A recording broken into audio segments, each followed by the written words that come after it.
Hello, welcome to my unboxing video.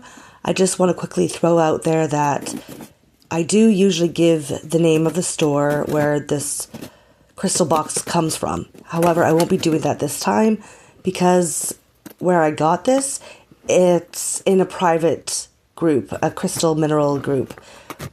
So I'm going to respect that, keep it private, but just know that I usually do try to link the shops in which I purchased the crystals from.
Also, you'll probably notice I'm going to be going through these crystals pretty fast. I am more concerned with just unwrapping the box first. But when I'm done that, I will go back and go over each crystal individually. So if that interests you, just stay tuned.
So we're going to start off with my first specimen, which is this gypsum with paratachyte inclusion specimen.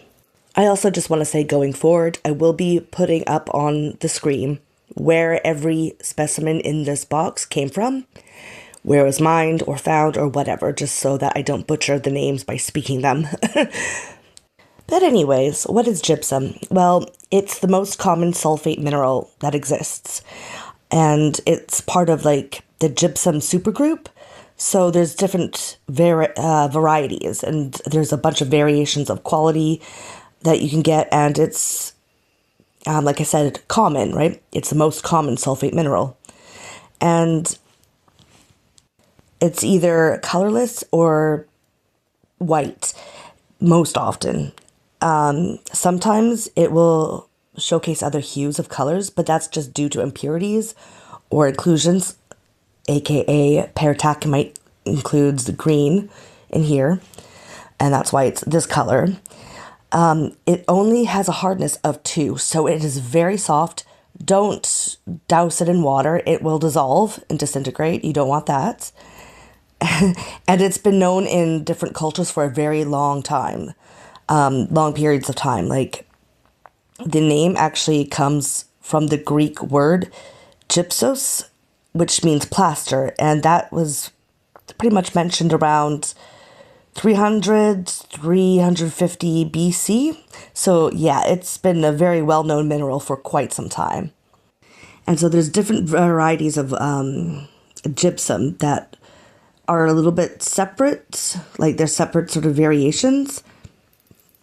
You got one which is a massive material, including the alabaster variety. This is what we just call gypsum, right? That's just a regular name, so that's what this would be included as. But then you also have ones that are clear crystals, and that is the selenite variety, and I have selenite in my collection, which I've shown to you, or if you haven't seen it, or because you haven't seen my other videos, go check that out.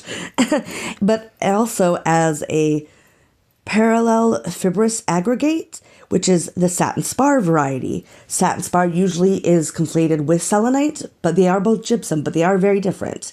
It's the sort of white colored with a cat's eye, right? And it's very, very common. I mean, you see that stuff everywhere. Yeah, and so it's a very cheap sort of mineral to collect. It's easy to find, depending on, the variety. So this one, not exactly common. You don't really find this sort of gypsum everywhere, but the selenite and satin spar usually do. You usually find them everywhere in the market. But yeah, so this piece is just, in particular, just very nice. I love the color. I love the sort of crazy, growth of these tinier points here, and it's a nice big chunker, so yeah, very cool. The second piece I have here is this agatized gastropod. So this is obviously a fossil. It is a gastropod from the Eocene epoch, which is like a geological epoch that I think it was from 56 to 34 million years ago. I think that's the time frame that the Eocene epoch occurred. So it's basically, a shell that has gone through a biomineralization process due to external environmental causes, right? So it's basically like a mollusk. And I have different fossils in my collection. I have a small ammonite, which is another shell, and I also have another agatized shell that's very tiny. Petrified wood, I've got some coral pieces, but I don't have anything this big. This thing's pretty behemoth for not a gastropod, but like a fossil, just a shelled fossil. And this one I picked up because I just love it. It's huge. It's got little caves of sparkles. It UV reacts as well, so you got that. And yeah, you just don't usually see them in this size. So when I saw this, I had to pick that up because, like, obviously. Now, being that it UV reacts, you would think I would show you that, but I'm not going to. And the reason why is because I plan on making a video about showcasing all of my UV reactive specimens and carvings of the crystals I have in my collection, because I do have a new UV blacklight flashlight thing that actually works super well. So I want to kind of put that all together and showcase that in a separate video. So we'll just move on. Up next, to nobody's surprise, particularly me, is this fluorite growth with quartz specimen. Why I said that is because I have a ton of a ton of fluorite already in my collection, and I just keep buying more. I love fluorite. Yeah, so fluorite has a hardness of 4 and is actually fairly common. You get different grades though, like, and qualities. When it's good quality, you get this cubic sort of formation, right? And like this. This one's super gemmy. You can see right through it, basically, but it has a tint of green, as well as color zoning, a little bit of hint of purple, but in a very symmetrical pattern. So that was nifty, and so I had to get it. Well, I can't help myself. Fluorite's awesome. Yeah.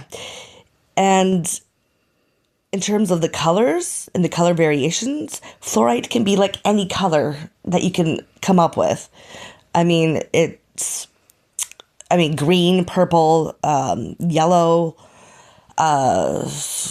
colorless even sometimes, blue, pink, brown, red, black, white. You think it's there. Orange even. I've seen orange too. Like, it's crazy. Yeah, so fluorite is interesting because it is what sort of helped produce fluorescence and an understanding of the fluorescence that can be created from different elements, like, say, fluorescent lighting and stuff like that. It also has a fluorescence too, like a UV reactive fluorescence, usually blue, that occurs almost, not all pieces, but pretty much almost every piece of fluorite will have that sort of blue fluorescence to it. That fluorescence word actually derives from fluorite, as well as things like fluorine, and different elements, because that's, and fluorine is a part of an element that creates fluorite and actually comes from fluorite. It's a major element in it. And it was actually named from the Latin term fleur, which means to flow. I don't know if I'm pronouncing that Latin term right. It kind of sounds French to me, but I don't know Latin very well. So, but it's Latin term that means to flow. Yeah. But anyways, so it's a common mineral in hydrothermal veins, especially those containing lead and zinc minerals. It's also found in greases, granites, pegmatites, and high temperature veins. And also can be a component of some marbles and just other metamorphic rocks. So yeah, it's common, but it's beautiful. All right, next up, I unwrapped this iridescent quartz with planchet growth specimen. So again, if you know me, you know I love iridescence. If you don't even know what iridescence is, I'll explain. So iridescence is like aura quartz. Have you ever heard of aura? It's a man-made process where they sort of stain, say, a quartz or something, and it has this sort of rainbow effect, very uniformed on the quartz. It makes a very obvious aspect to a specimen with quartz, like the aura quartz. It's very noticeable. I do not like aura. If you do, cool. That's perfectly fine. I just don't. I think it's kind of gaudy. Like, it looks just cheap, in my opinion. However, there is something that's similar that I love, and that is iridescence. So aura is a man-made process that is trying to imitate the natural occurrence of iridescent staining due to leaching of another mineral on top of another mineral and staining it that way. And that's what this is right here. You can see the iridescence here, how it's all rainbowed and stuff, beautiful. Absolutely love it. And how it got stained is what I'm assuming is the plantiate growth on top of this quartz. And as you can see, it's these blue balls. So plantiate is this very rare secondary copper mineral or copper silicate, sorry, a rare secondary copper silicate mineral. And I'm assuming that's where the iridescence from. It's pale blue to sometimes a green. As you can see here, I've got a little bit of both. You got the pale blue ball with the green around it, and that's the whole plantiate. So yeah, I hadn't had plantiate in my collection, so I'm happy to have some now because, like I said, it's very rare to find any. It's definitely a rare and something you're not going to find really on the market unless you search. But yeah, it was named after a guy, a French guy named Franco Gilbert Planche. I guess he was an industrialist and also a politician. He built dams and power plants. And founded several rail companies in Africa, which means he was probably a colonial asshole. And I've noticed a lot of minerals, unfortunately, are named after colonial industrialists. So that's unfortunate. But anyways, what are you going to do? It is what it is. So plantiate has a hardness of 6, so it's actually quite a tough and firm mineral. So yeah, I think that's about everything with that one. All right, so now we're finally at the end and last specimen, and it's going to be a very busy specimen because there's a lot going on, you'll notice, and it is this dioptase growth with memetite, multrumite, and duftite specimen. So yeah, like I said, a lot going on. It's very busy, and I already have a dioptase and memetite in my collection, but I hadn't yet gotten multrumite and duftite. But we'll go through the dioptase and memetite first, okay? So let's start with the dioptase, which is this emerald green elongated crystal that you see here. Sometimes it has a bluish tint to it, like in here. So very beautiful crystal, love it. It is a 5 on the Mohs scale, so smack dab in the middle, not too tough, not too brittle, I guess you could say. And the name is derived from the Greek word for through or to see. And it's just about, the reason why it's named that is alluding to the internal cleavage planes. So yeah, it's just about the structure. That's what is named after its own structure. Yeah. Anyways, so yeah. Then memetite. So memetite is this yellowish scarce coloring that you see around here. Yeah, that's the memetite. And it always comes in a variation of yellow, or different shades of yellow, or sometimes colorless and white, but mostly yellow. It could be a pale yellow, a yellowish brown, yellowish orange, yellowish green, yellowish red, but it's always some variety of yellow. And it is a 4 on the Mohs scale for its toughness. And it was named from the Greek word for imitator. So the reason why that is because of its resemblance to pyromorphite. Before when we had the instrumentation to really, clock it, it would get, it would be hard to tell basically what would be pyromorphite and memetite. So they named it after that sort of conflation that occurred or would occur at times. So memetite is a secondary mineral found in the oxidized zones of lead deposits. Yeah, and usually is always just sort of sprinkled on different minerals, thinly and sometimes thickly, but mostly thinly. And yeah, very pretty. So the other mineral that's on here is multrumite, which is a very interesting one because it is kind of common, but can look very different from its structure, one structure to the next. Like it could come in a variety of structures, it looks like, at least to the naked eye. in this specimen here, the crystals look like druzy crusts of intergrown crystals, which are a common form of its morphology, but also botryoidal surfaces. So like, okay, you see this? That's montremite, but so is this. So it kind of changed in its structure, even the coloring, because this is like a green, and you've also got this more blacky gray, like a gray, actually more of a gray. But then also it comes here, right here, if you look here, that's also montremite, this white bubbly sort of growth right here. So all of that's the montremite, which is just crazy. Like, it's so different. Because, yeah, it can come in transparent all the way to, like, opaque. Opaque being that you can't see through it. Transparent, you can see right through it.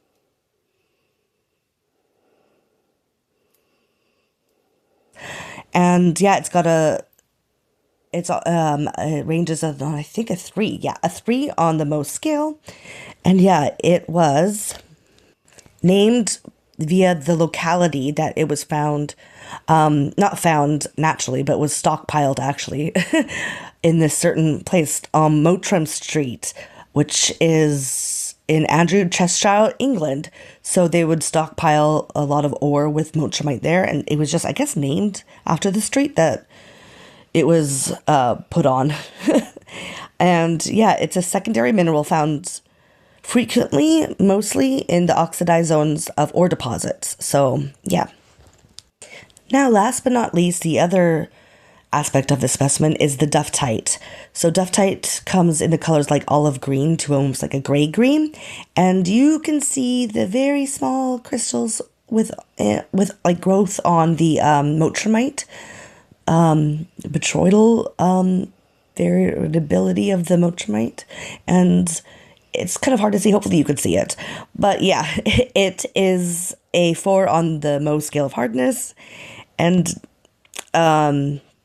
is named after a guy named Gustav Bernhard Duft, which, again, industrialist, basically, second general manager of the Tsumacor mine in Namibia. And yeah, was just really active in a lot of African mining, right? So yeah, unfortunate, but yeah, that's where the name comes from. And that is all. That is everything that I have to show you today. I know I haven't been posting as much. I haven't really been receiving much in the way of crystals and all that to show you, because I've been just super busy. I think I've spoken about this before, that I'm trying to do what I can to actually be in craft markets in my local area, right? So I'm using a lot of crystals, a lot of shells, lots of just different jewelry, and I'm recreating some thrifted mirrors, right? The frames of that, I'm reframing them basically using different materials. And so I need to have enough stock for the summer. So I've been really, really, really busy with that. I got a new Dremel, so I'm going to be doing those agates that I collected from Nova Scotia soon. Hopefully that video won't be too late later on, being able to be posted. I have some more boxes coming, so more videos will be uploaded when that arrives. And yeah, I've just been busy. I do plan on making a crystal UV reaction videos, and I'll also be showcasing some of my, I guess, artwork with the comes to the mirrors that I'll be selling. So I want to do another video on that, just showcasing it and sort of giving you the link to where you can purchase it if you're interested. If not, that's okay too. You can still watch. But yeah, so just super busy doing all of this. So yeah, so sorry that I've been sort of absent lately, but that's just how life goes. I'm only one person. So yeah, other than that, like, comment, and subscribe, and I'll see you later. Bye!